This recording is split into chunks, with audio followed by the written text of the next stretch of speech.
Man, that should be a good song for the portal in any game for Mortal Kombat. Welcome back to another chapter of Shinnok's Uprising. Last time, in continuation 1, there was this invasion created by Shinnok, and Fujin has forewarned Aiko and Kung Lao during a training session at the Wind World. And Fujin identified the mysterious entity in their night terrors as the fallen elder god. When he noticed that the cloud expanded rapidly, he knew it was Shinnok. He sensed it was him, and he warned Raiden about his second coming from the Nether Realm. Meanwhile, Raiden was actually restoring 2 combatants, which I'll reveal later. And also, Fujin actually fell during battle with the Onis because he was too weak with the battle against Shinnok in the heavens. And Liu Kang, Kung Lao, Aiko, Kai, and Nightwolf came to his aid. And so, war has been declared. So let's get this thing going. Alright, continuation 2, Edenia in Peril. In the restored place of Edenia, Palace of Edenia, Sindel was sitting proudly on her throne when she heard what she believed to be a scuffle of feet. Her eyes fixated to the colossal windows that were slightly opened behind her perch and noticed a group of foreigners outside clustered together. Barely covered by the darkness of the night sky, a man and a younger woman led the group towards the palace gates. Shiva broke in and alerted her friend. "We have visitors, Queen Sindel. According to our Shokan royal guard, they appear to be refugees belonging to the New Realms. We believe they're finding a more stable world compared to those that were corrupted by Shao Kahn."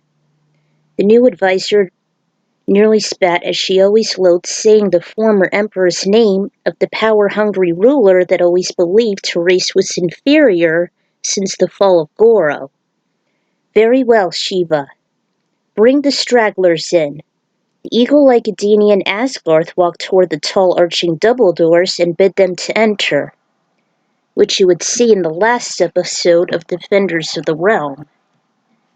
Quite a shame. Through the shadows, one of them turned out to be an elderly man in tattered clothing, and the other was a shorter female, though she appeared to be more distinctive with her tan skin, yellow bra and trousers, as well as a long opaque ponytail. As the group bowed, the pair climbed up to the throne and knelt as they introduced they were from the New Realms. It was always considered that since Kang's conquest was thwarted, there'd be a better chance to discover realms that hadn't been explored yet. The old man known as the Ambassador of Edenia spoke first. "Your Majesty, my daughter Tanya was contacted by another realm that is being oppressed by an evil ruler." The young woman looked toward her hapless people and pointed to them. "They seek your wisdom and guidance." Shiva and Asgard came to her from each side. "So, you may approach. I would like to hear your story." "Thank you, Sindel. I come from the realm of Trish.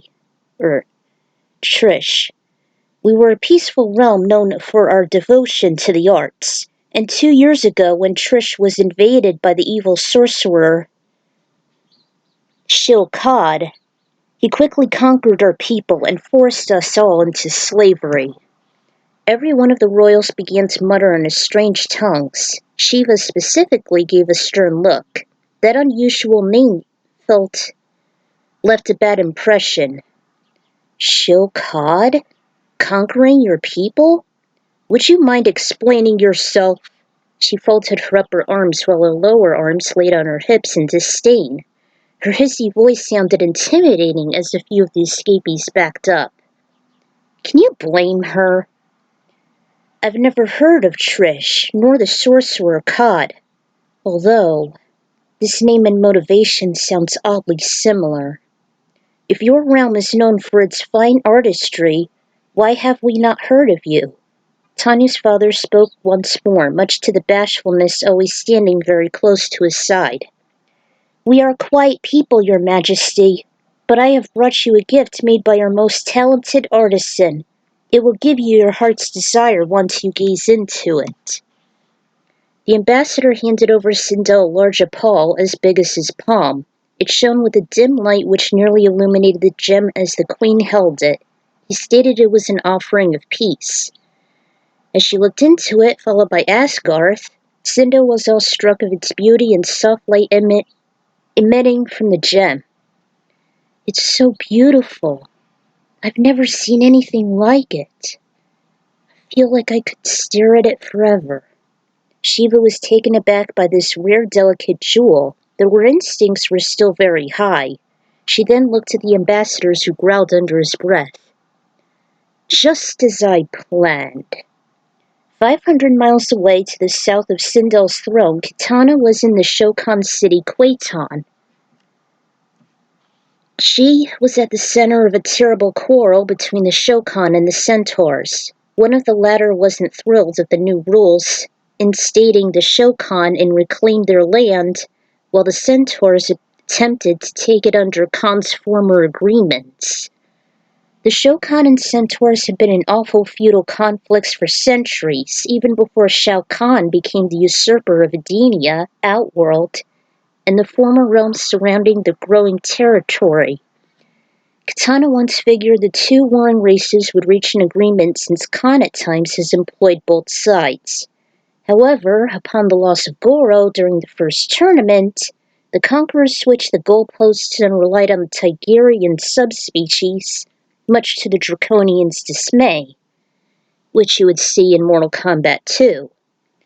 Then, after the Outworld tournament was a bust by Khan's defeat of the pair of the Shaolin monks, he immediately switched to another faction, the Centaurs, and enlisted Motaro as elite general, which you would see in Shaolin Monks Part 2. The Shokan led by Shiva desired to rebel and orchestrate an insurrection at the throne. However, after Khan regained his lost strength, he became more cold-hearted to the latter, thus making the two species wanting to rip each other to shreds. The peaceful princess approached the ruined city to ease the conflict, but the pair of beasts were within breathing distance. Kitana was in front and center. "Stop! Listen to me! This war must end. Too many lives had already been lost upon Shao Kahn's savage rule. We have defeated him, so there must be a way to maintain the peace amongst you." One centaur grunted. "We will make peace with the new queen if the Centaurians would return the eastern lowlands to us." "Never! Shao Kahn promised us this land." "Queen Sindel and I do not honor the promises of Shao Kahn. It is only right that each race shall be allowed to live in their own homeland." "You feeble mortal are no different than Khan. I've heard enough." Just before the Sei Centaur was about to lunge at her, debris from the ceiling fell from above, just a few feet away from the clashing feud. The gigantic Shokan faced the quarrel, and to everyone's surprise, in jumped Goro. Everyone was in complete astonishment. "What? It's Goro? But Goro's dead! He was killed in Mortal Kombat! His death led us to this war. If he is alive, what does that mean?" "Silence! I have been in hiding for several years. I had been ashamed of my defeat in Mortal Kombat, and with Shang Tsung's banishment, I had been unwilling to serve the relentless Emperor Shao Kahn. However, Kahn is now gone, and I will reclaim my father's place as the proud ruler of my people. So, this war shall end now!" His voice rose with the slam of his fist. "I will crush anyone who opposes me, if they can even try." "I agree with you, Goro. You are right. This futile war must end among us. Everyone shall have the rights for their own homelands. No expansions, nor constrictions. Within a few minutes, everyone calmed down. Two arms elongated from opposite sides, and Kitana immediately stepped away. Remarkably, she just saw the two clashing races make peace with one another by a firm handshake. She thought, "This is a great day for Edenia. Queen Sindel would certainly be pleased." Well, actually, it should be Mom, but whatever. Unbeknownst to the hyperfixated races, someone with a bald head was watching from the rafters. An explosion rattled the city where the palace was. Goro immediately dove over Kitana to cover her. "Princess, watch out!" As the dust cloud cleared while the dazed monsters were caught unawares, Kitana eventually stumbled toward a nearby broken window. She looked through the frame and saw her beloved palace had been demolished. "Oh no! Queen Sindel is in danger!" As you all know, it's actually the MK4 prequel comic. As the palace shook, the orb in Sindel's possession turned out to be a hidden weapon which abruptly burst open into a spiraling portal. Upon its activation, the palace was caught off guard in an explosion. Unaware, the army of darkness consisting of numerous demons, along with Shinnok, Reiko, and Scorpion, escaped and began to ransack the place. The terrified denizens then heard a vehement tone as his blue head and opaque hat emerged. "Yes! At long last I have made it to the realm of Edenia." Momentarily, his whole body emerged, revealing to be an intimidating sorcerer with a matching wardrobe and pointed staff in his right hand. I'm sure you all know what it is. Sindel, with her heart racing, identified the culprit. "Shinnok! You have escaped from the nether realm!" "Yes, indeed I have, my dear queen." Another figure with the same bald head walked up to him. He was also covered in fresh face paint around his sinister eyes.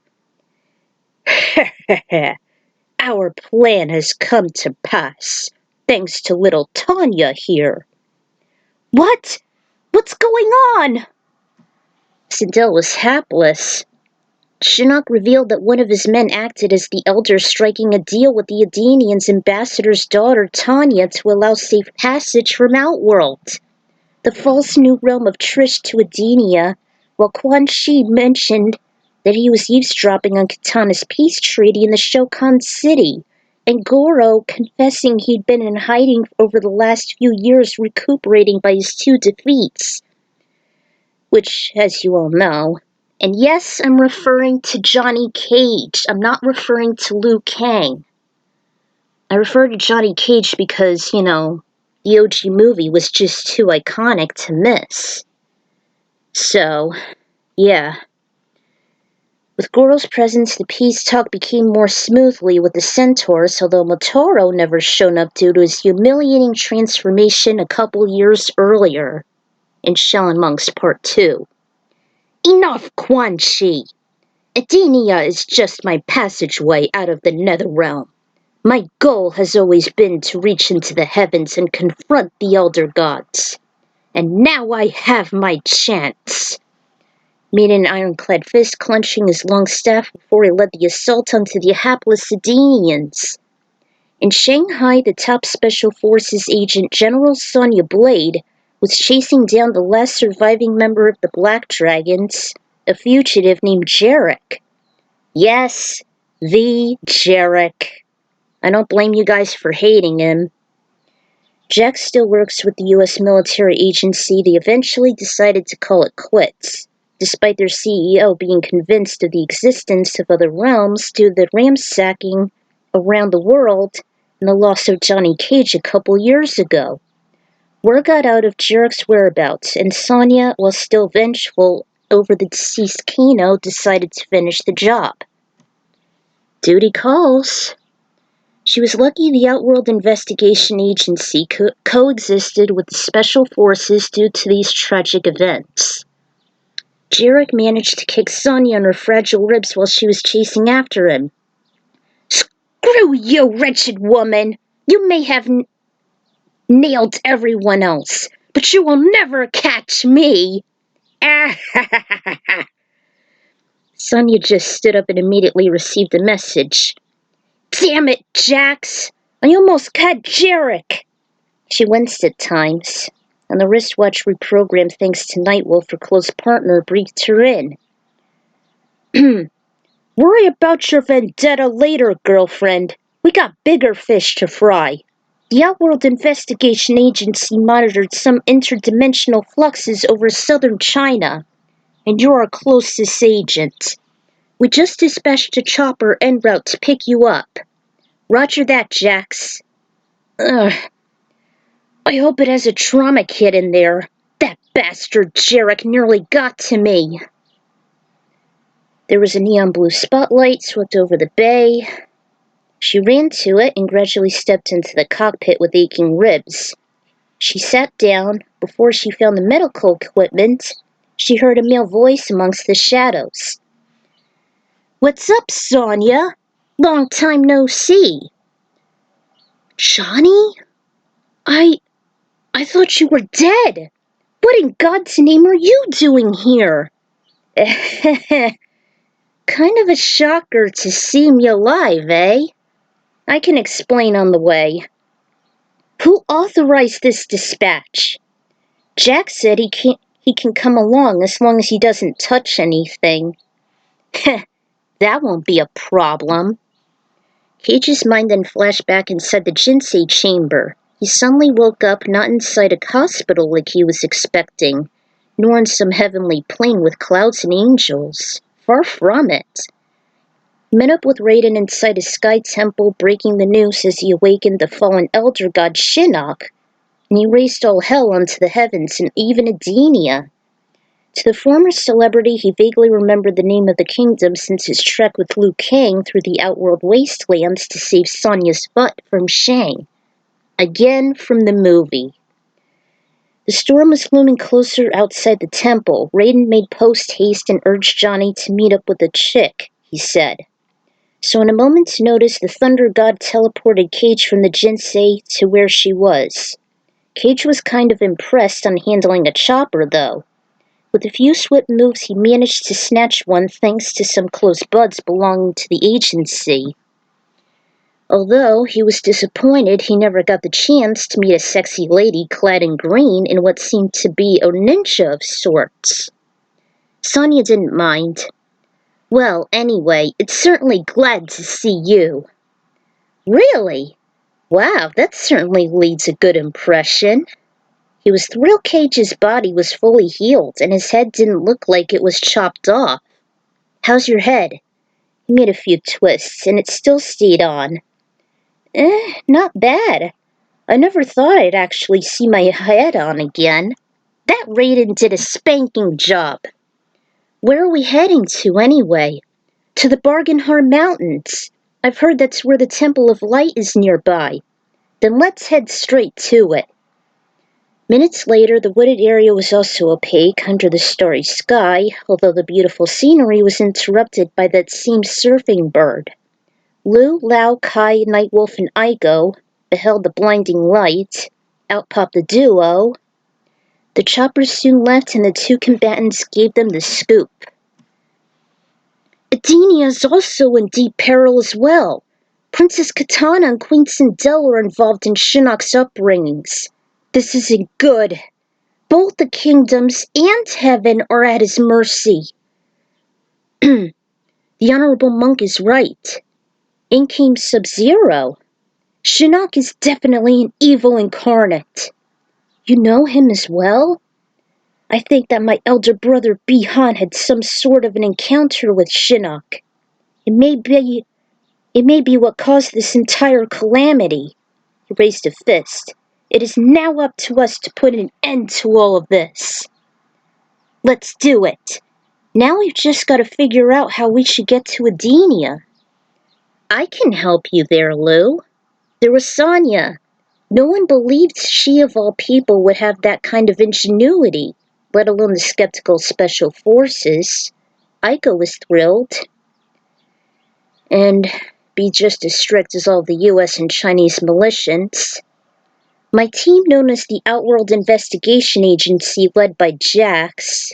can finally create a portal that would allow us to reach Edenia directly. She then looked at a tiny gizmo. We had been able to emulate interdimensional portal distortions, kind of like what Raiden does. The only problem, though, is that it requires a nuclear generator. They were all taken aback. The last thing they wanted to use something environmentally hazardous as if it was coming from a power plant. Nightwolf, as crafty as he was, beat them to the punch. I can help you with that, he replied with a wry grin as he raised a hand. He used a tomahawk. I hope this produces enough energy for this thing. Everyone get back! Through the awe, the invention began to illuminate with the same shade. Come on, almost there. Stood up with the axe still next to Sonia's contraption till it erupted with neon green light. It blasted away and eventually formed a wormhole. Ha ha! We got it! Aiko then followed her excitement with a couple stims. In case you don't know, Aiko is autistic. As am I. So we have habits of stimming. Hurry! The rip won't stay open long. Edenia, here we come! He was the first to leap into the portal, followed by the others. The portal then collapsed after the combatants made it through and onto more devastated frontier. Sky was in dark crimson, kind of like blood. And I'm trying to imitate the setting in the prequel comic. Very strange stuff. Liu Kang was impacted emotionally by all the damage to the kingdom. He prayed that he hoped they won't be too late.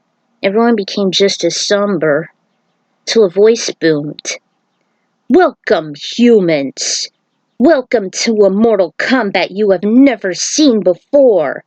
Kung Lao and Aiko felt their bodies become numb as they recognized the sinister warlock with the painted eyes.